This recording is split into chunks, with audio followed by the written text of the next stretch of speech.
La calle de los Olmos era un lugar donde el tiempo parecía haberse estancado en un ámbar de monotonía y fachadas impecables, hasta que llegaba la medianoche y el sonido rítmico de unas cerdas de paja contra el asfalto empezaba a devorar el silencio. Doña Elvira no era una vecina común. Nadie recordaba cuándo se había mudado ni de dónde venía, pero todas las noches, sin falta, aparecía frente a la casa número 13, con su escoba de ramas secas y su espalda encorvada por un peso invisible. Al principio, los residentes pensaron que se trataba de una obsesiva de la limpieza o de una anciana con demencia senil que confundía las horas del reloj, pero la inquietud empezó a germinar cuando notaron que Elvira no barría hojas secas ni basura cotidiana, sino que sus movimientos se concentraban en las sombras que se proyectaban sobre el suelo. Con cada pasada de su escoba, la luz de las farolas parecía temblar y el aire se volvía denso, como si estuviera arrastrando algo más pesado que el polvo, una especie de neblina grisácea que se desprendía de los umbrales de las casas y que ella acumulaba en pequeños montones ordenados frente a las puertas. La curiosidad se convirtió en pánico cuando un joven llamado Hugo, llevado por la insolencia de la juventud y un insomnio persistente, decidió bajar una noche para confrontar a la anciana y grabarla con su teléfono. Al acercarse, notó que Elvira no estaba barriendo el asfalto, sino que estaba tallando con la punta de su escoba nombres en la fina capa de polvo plateado que solo aparecía bajo la luna. Eran nombres de vecinos, escritos con una caligrafía antigua y temblorosa que parecía sangrar oscuridad.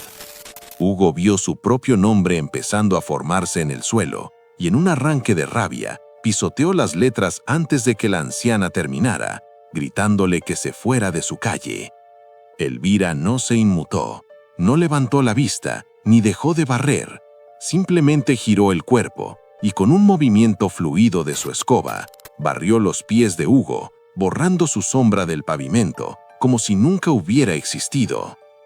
Hugo sintió un frío repentino que le detuvo el corazón, y al mirar hacia abajo, descubrió con horror que, aunque la farola estaba justo sobre él, su cuerpo ya no proyectaba ninguna mancha oscura sobre la tierra. A la mañana siguiente, Hugo no despertó. Su cuerpo fue encontrado frío y perfecto, sin una sola marca de violencia, pero con una expresión de vacío absoluto, como si su identidad hubiera sido succionada por un drenaje invisible. Los vecinos, ahora aterrorizados, empezaron a vigilar a doña Elvira desde detrás de sus cortinas, comprendiendo que el montoncito de polvo que ella dejaba frente a cada puerta era la sentencia de muerte de quien habitaba adentro. La escoba de Elvira no limpiaba la calle, sino que separaba el alma de la carne, barriendo los nombres de aquellos cuya cuenta de tiempo había llegado a cero. Lo más aterrador no era la muerte en sí, sino el hecho de que una vez que Elvira barría tu nombre, el mundo entero empezaba a olvidarte, incluso antes de que tu corazón dejara de latir. Los registros desaparecían, las fotos se borraban y los seres queridos sentían una indiferencia gélida hacia tu ausencia. Elías, un vecino que había estudiado mitología antigua, comprendió que Elvira era la encarnación de la entropía del olvido, una entidad encargada de mantener el equilibrio del mundo, eliminando el rastro de quienes ya no tenían propósito. Intentó sobornarla con ofrendas y flores, pero la anciana solo barría los regalos hacia la alcantarilla, convirtiéndolos en ceniza instantánea. Una noche, Elías bajó a la calle no para luchar, sino para ofrecerse como aprendiz, dándose cuenta que la única forma de no ser barrido era convertirse en el barrendero. Elvira se detuvo por primera vez en décadas, lo miró con unos ojos que eran dos pozos de noche eterna y le entregó una pequeña rama de su escoba. Elías sintió cómo su propia historia empezaba a desvanecerse, cómo sus recuerdos se volvían polvo bajo sus pies, mientras su espalda se encorvaba y su voluntad se fundía con el ritmo del asfalto.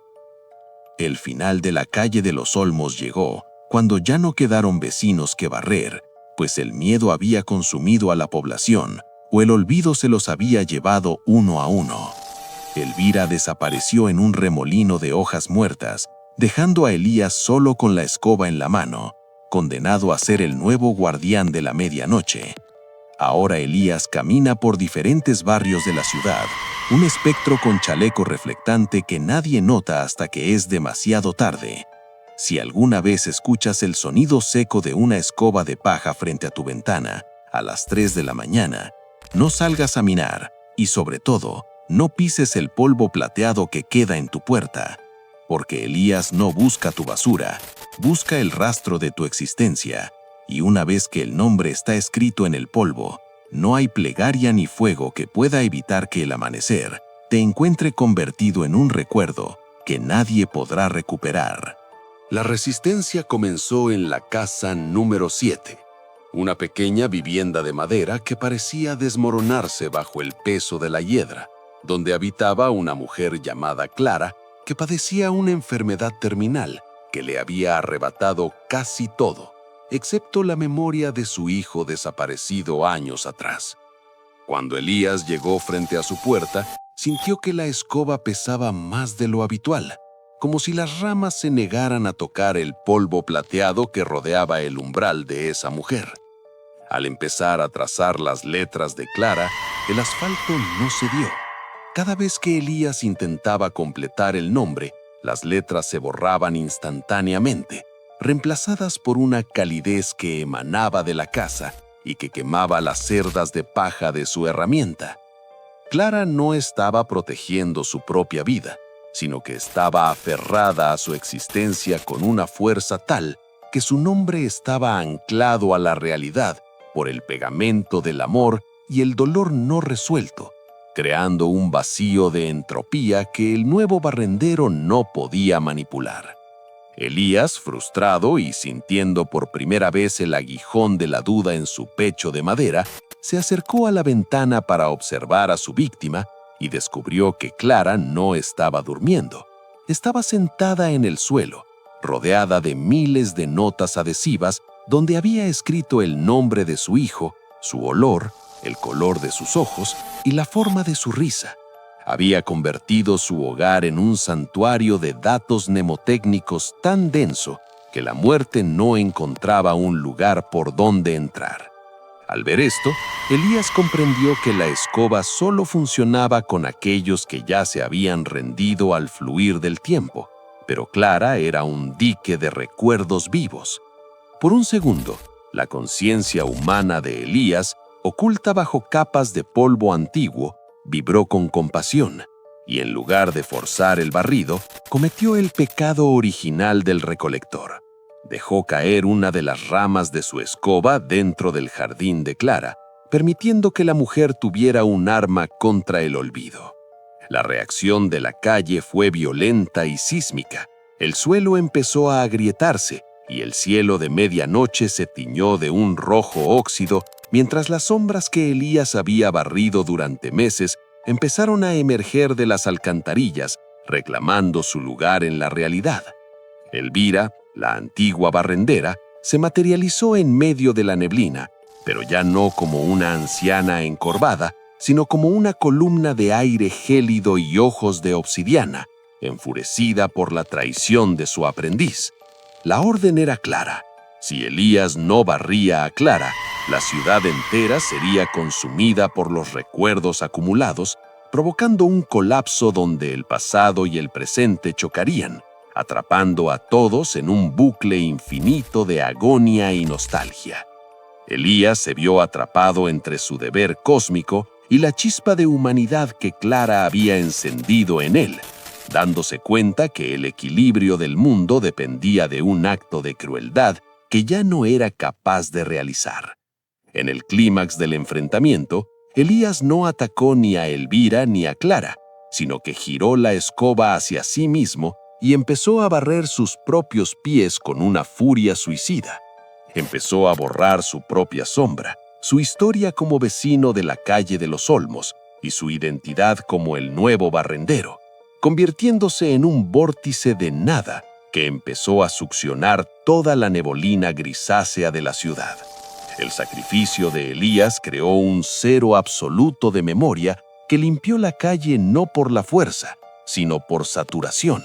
Al borrarse a sí mismo, borró también el contrato que mantenía a la muerte atada a esa calle.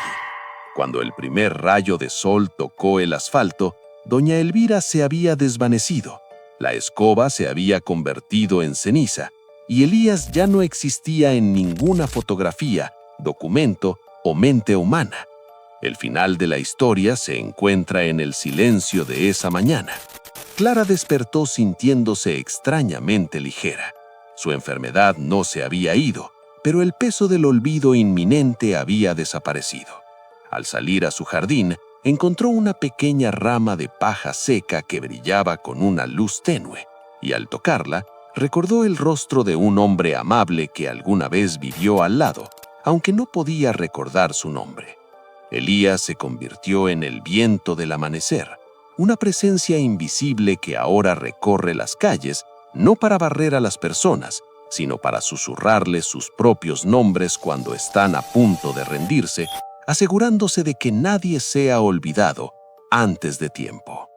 La calle de los Olmos volvió a ser una calle común, pero en el número 13, a veces, cuando la luna está en su punto más alto, se puede ver una sombra solitaria que cuida el sueño de los vivos, un barrendero que aprendió que la única forma de salvar un recuerdo es estar dispuesto a convertirse en uno.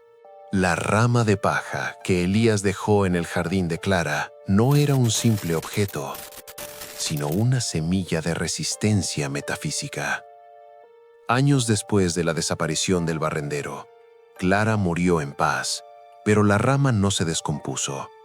Permaneció vibrando en el umbral de la casa número 7, esperando. Fue entonces cuando una joven pareja se mudó a la propiedad y poco después nació una niña llamada Aitana. Desde el momento en que Aitana pudo gatear, se dirigió instintivamente hacia la rama y al tocarla, el objeto se deshizo en un polvo dorado que se filtró por sus poros, tatuando en su palma una pequeña marca en forma de espiral, el símbolo del vínculo eterno. Aitana creció con una percepción que nadie más compartía. Mientras el resto del mundo vivía en la inmediatez del presente, ella podía ver los hilos de rastro que las personas dejaban atrás. Veía las estelas de luz que conectaban a los vivos con sus antepasados y con sus propios recuerdos perdidos. Pero lo más importante es que Aitana era la única que podía ver a Elías, el viento del amanecer.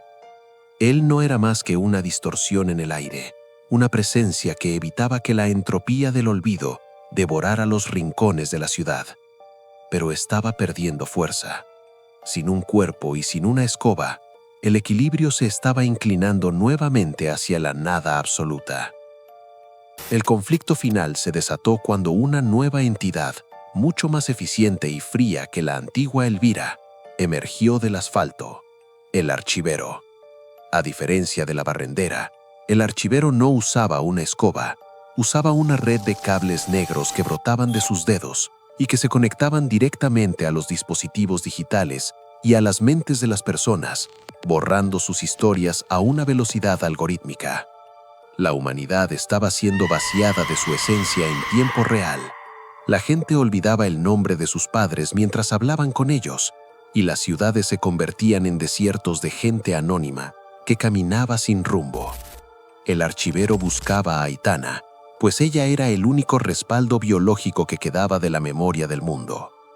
Aitana, guiada por el susurro de Elías, regresó a la calle de los Olmos, al lugar donde el primer nombre fue barrido. Allí, comprendió que no debía luchar contra el olvido, sino integrarlo.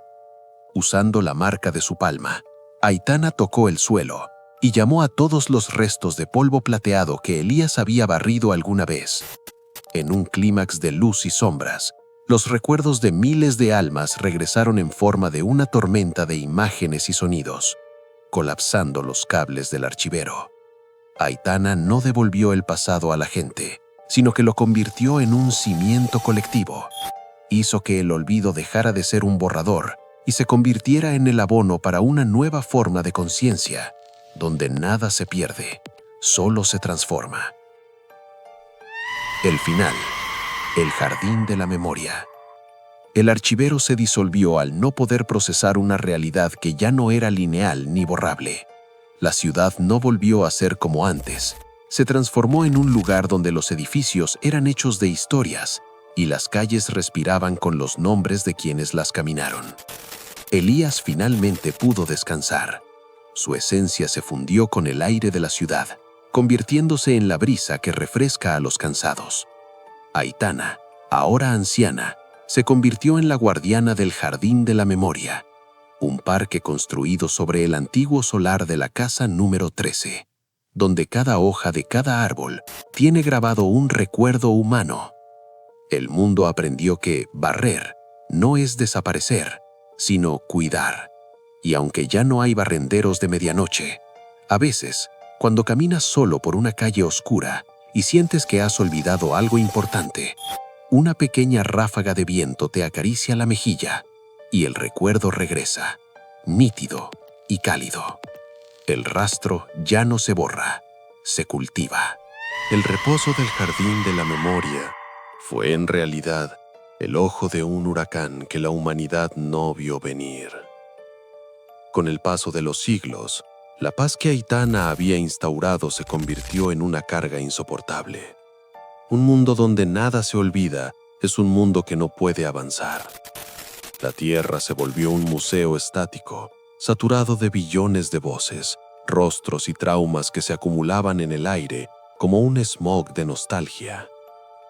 Los jóvenes nacían ya cansados, abrumados por el peso de trillones de ancestros cuyos recuerdos se filtraban en sus sueños. Fue entonces cuando el sistema, en un intento desesperado por sobrevivir, generó la anomalía final: el silencio. Aitana, en sus últimos días, comprendió que el verdadero regalo de Elías no había sido la preservación, sino el sacrificio del olvido. Ella había detenido la escoba, pero al hacerlo, había detenido también la muerte del dolor. Una noche de eclipse, Aitana se arrastró hasta el centro del jardín, donde el árbol más antiguo, aquel que contenía la esencia de su madre Clara y del barrendero Elías, empezaba a cristalizarse por el exceso de información. Allí la esperaba una figura que no era ni Elvira ni el archivero. Era un niño pequeño, con ojos que no tenían color y una mano extendida que emitía una vibración de vacío absoluto. Era la personificación del olvido selectivo, el hijo de la saturación. Aitana no opuso resistencia. Entendió que para que la vida siguiera, el jardín debía ser podado. En un acto de entrega final, Aitana le entregó la marca de su palma al niño. En el momento del contacto, una onda de choque invisible recorrió el planeta. No fue una explosión de luz, sino una exhalación de sombra sanadora. Todos los recuerdos que eran veneno, todas las guerras que alimentaban odios presentes y todos los traumas que impedían el crecimiento, fueron absorbidos por el niño, quien los transformó en energía pura para las estrellas. El mundo despertó con una amnesia ligera y dulce. La gente recordaba a sus padres, recordaba el amor y su propia identidad, pero el ruido de los milenios anteriores se había desvanecido. El jardín de la memoria dejó de ser una selva de voces para convertirse en un prado tranquilo, donde solo las historias más hermosas permanecían grabadas en las piedras. Aitana y Elías se convirtieron en las dos caras de la misma moneda. Ella, la que guarda lo que vale la pena amar; él, el que barre lo que es necesario dejar ir. El niño del silencio camina ahora por las calles, no a medianoche, sino al atardecer, asegurándose de que cada ser humano pueda irse a dormir sin el peso del mundo sobre sus hombros. La calle de los Olmos ya no es un lugar de terror, sino el sitio donde la humanidad aprendió que recordar es humano, pero olvidar es divino. La escoba de Elías y la rama de Aitana se fundieron en un solo símbolo que ahora adorna los umbrales de las casas. Un círculo abierto que representa que la historia siempre se escribe, pero que cada página debe ser pasada para que la siguiente pueda comenzar.